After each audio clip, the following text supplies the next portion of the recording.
So everybody forever was like, Kamala Harris is the worst vice president. She's the least popular vice president of all time. And then in a moment in time, all of a sudden she's our solution. She's our hero. Everybody's with her. All these social media posts about her. Try Googling a negative story on her. You won't find one. So, ta-da! Okay, you've got me started, Officer Harris. So,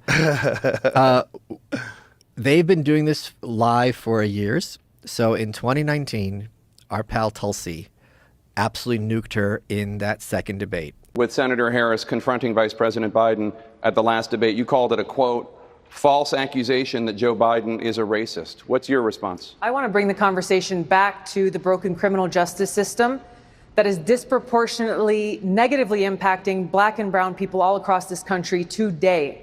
Now, Senator Harris says she's proud of her record as a prosecutor and that she'll be a prosecutor president, but I'm deeply concerned about this record.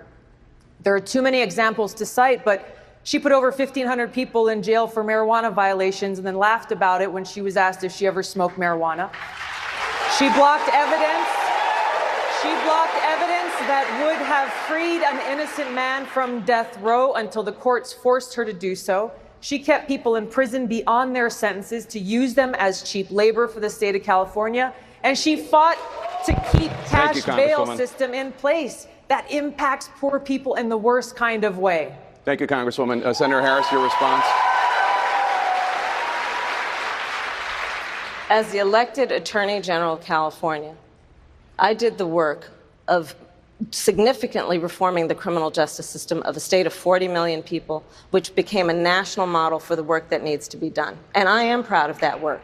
And I am proud of making a decision to not just give fancy speeches or be in a legislative body and give speeches on the floor, but actually doing the work of being in the position to use the power that I had to reform a system that is badly in need of reform.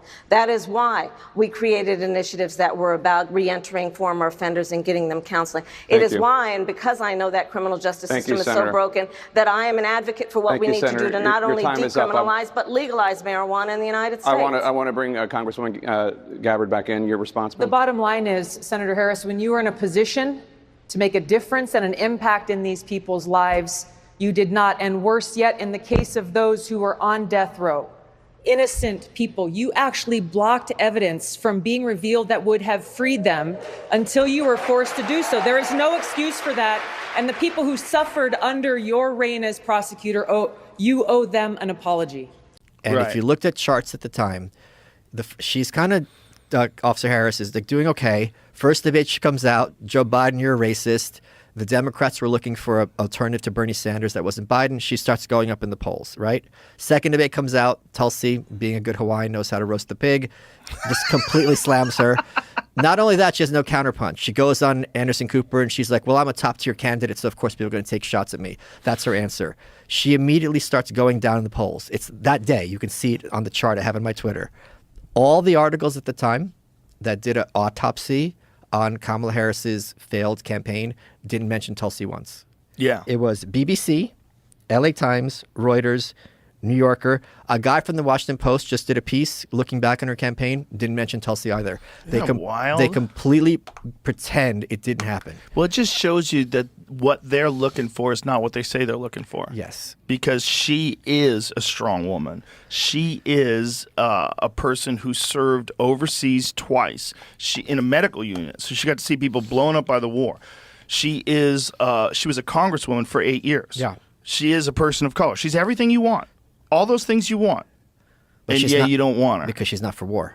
Yes. Well, she's also just not willing to play ball. There's a game that's being played. And if you're like, hey, you're not supposed to fucking move the ball. Like, oh, look at this bitch over here. Like, get out of here. You're going to fuck up our game. It's not real democracy. It's controlled parties. Did you see that piece by Seymour Hersh that dropped over the weekend about the coup? Yes. So explain to people what Seymour Hersh, I don't know if he's right. But it seems to be right a lot, and he was right about the Nord Stream pipeline, right? What I was saying, and a lot of other people were saying, is the big issue is how do you get Biden out of the White House? So here's Biden's case. He's like, look, I got Trump out of the White House last time. I'm only behind 2 or 3 points in the polls. Kamala's polling worse than me in like 8 out of 10 polls. I won these delegates. Why the hell should I back down? And that's a very solid case. Jill, for the first time in her life, people care about her. She matters. As Hunter put it, I have it exactly here. She's a selfish, silly, entitled cunt. That was how Hunter described her. Whoa. Yeah, we have the text. And then all the public pressure, Biden, you got to drop out, Biden got to drop out, Biden got to drop out. Nancy Pelosi's a gangster. I wouldn't want to fuck with her. I wouldn't want to fuck with Mitch McConnell. These people don't mess around. And everyone said, or a lot of people said, they're going to have to go to threats. Because why else would he step down? He's earned it, that presidency, and he's earned the nomination. But if there was ever a time to invoke the 25th Amendment, wouldn't you think this is the time? Sure, but I don't think hold on. Here's the thing. Let's talk about this. So Seymour Hersh, who's been around D.C. since the 60s, I believe he wrote The Dark Side of Camelot, if I'm not mistaken. He had a thing on his Substack that goes, Biden got the call, and it was Obama, Pelosi, former Speaker of the House, Chuck Schumer, Majority Leader, Hakeem Jeffries, current House Minority Leader of the Democrats in the House, and they said, we got Kamala on board to invoke the 25th. If you don't drop the nomination, that's what's going to happen. The thing is, you were saying they're not invoking the 25th. He's still president. Right, but I'm saying if there was a time that they were going to do that, this would be that time. It was that time 4 years ago. Right, but it's been that time. But clearly now, right? Well, more than ever before. Why? It's 'Cause it's public? deteriorating. No, it's deteriorating. I don't think he's gotten that much worse. Oh, he's gotten a lot worse. There's a video that compares him from 2019 to 2024. It's a marked difference. Yeah, but I don't think there's a big difference between 2022 and 2024. I continue to think we have to make fundamental changes in civil rights. And those civil rights, by the way, include not just only African Americans, but the LGBT community. He wants to get rid of the ability of Medicare I did not oppose busing in America. What I opposed is busing ordered by the Department of Education. That's what I opposed. making sure that we're able to make every single solitary person eligible for what I've been able to do with the COVID. With dealing with everything we have to do with. Look, if you will determine the outcome of this election, vote. If you're able to vote early in your state, vote early. If you're able to vote in person, vote in person. Vote whatever way is the best way for you, because he cannot stop you. And I'm going to continue to move until we get the total ban on the total initiative relative to what we're going to do with more Border Patrol and more asylum officers. President Trump? I really don't know what he said at the end of that sentence. I don't think he knows what he said either. Look. There's like a 2.5-hour compilation of the campaign in 2020 where he forgets Obama's name. Yeah, that's true. He had those gaffes back then, but they're constant now. He's barely hanging on. He was fine to State of the Union. I think it's like sundowning, Okay. What? You think there's a body double? That guy walked very differently than Biden. Very you saw different. that. He's a lot taller. It's on Scott Adams' Twitter. I saw that. I'm like, am I Alex Jonesing today? No, he's a lot taller. Yeah. No, he's physically taller. Yeah, okay. And he walks way better. Like, as someone who, you watch Biden walk, he had a stiffness. Death was coming for him. And before everyone freaks out, has their mousetraps on their heads go off, I think there should be more presidential body doubles because one president almost got murdered. So if we have ways to keep them safe, let's use them. Okay, that's a good thing to say. We cover our ass there. And now, here's another thing to say. In the interest of national security, let's imagine a scenario where Biden is deathly ill and Kamala is not really capable of taking over as president right now. And there is, who's next? Speaker of the House. So Sure. Nancy Pelosi. No, who's it now? Mike Johnson. Mike Johnson, right? So that would be him next. So that's a dangerous moment in terms of national security, even though everyone knows that Biden's, really having problems and is not actually running the show.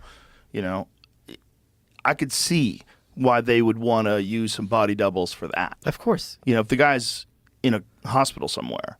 But this guy, let's look at it. Because this guy, please play it. He don't walk like him. He's taller than him. It looks like he gained, went back in time 7 or 8 years. This is the Weekend at Bernie's prequel. Well, this is master gaslighting and propaganda is what it is. To show you that there's, what was it in 2000 and I forget what year it was, where I believe it was during the Obama administration. Look at the size of this guy. This isn't the He's clip I saw. so much bigger. Look how big he is. He's so much bigger than Jill. He's so much bigger.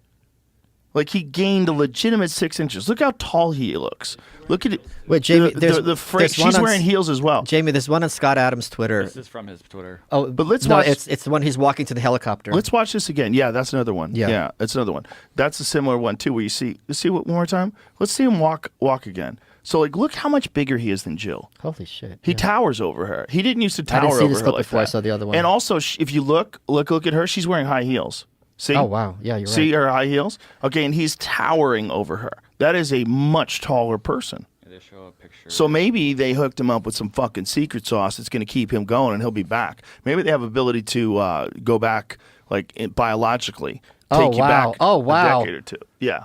Giant difference. Well, hold in on. height. Is that because she could be behind him? So the No, angle- listen, she also has high heels on, man. No, but on the left, it could be that she's No. standing. That's a different human.